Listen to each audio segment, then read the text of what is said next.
नमस्कार दोस्तों, विकास mobile repair service centre में आप लोग का स्वागत है। दोस्तों, काफ़ी दिनों से मैं वीडियो नहीं बना पा रहा था क्योंकि कुछ प्रॉब्लम था और लॉकडाउन वगैरह था, तो वीडियो नहीं आया। काफ़ी लेट हुआ वीडियो बनाने पे। तो दोस्तों, मैं आज कुछ प्रोडक्ट बाय किया हूँ जो कि ZsMalik से मंगाया था, तो मैं आप लोग को दिखा रहा हूँ। ये देखिए, ZsMalik से मंगाया हूँ, ठीक है।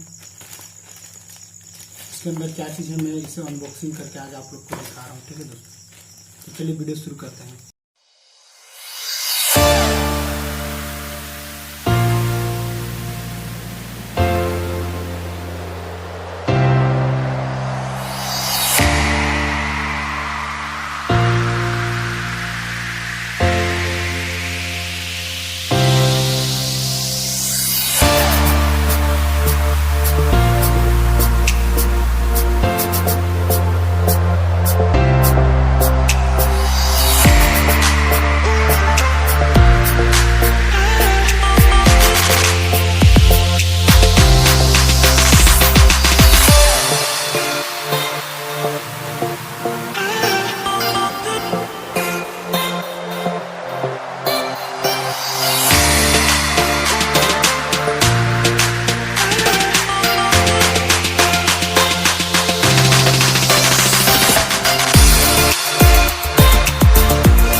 तो दोस्तों, मैं पहले ये वाला कैमरा चलाता था।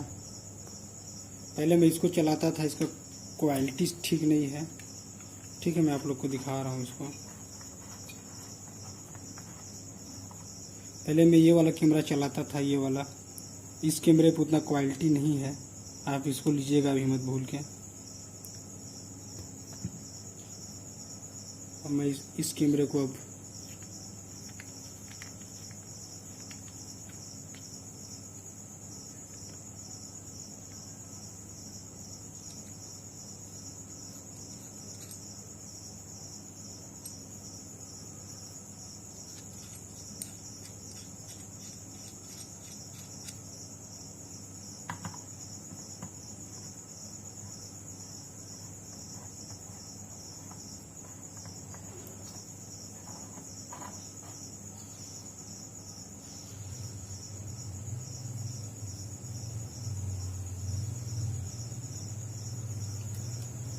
तो दोस्तों ये हमारा कैमरा हो गया। उसके बाद इस केबल को लगा देते हैं।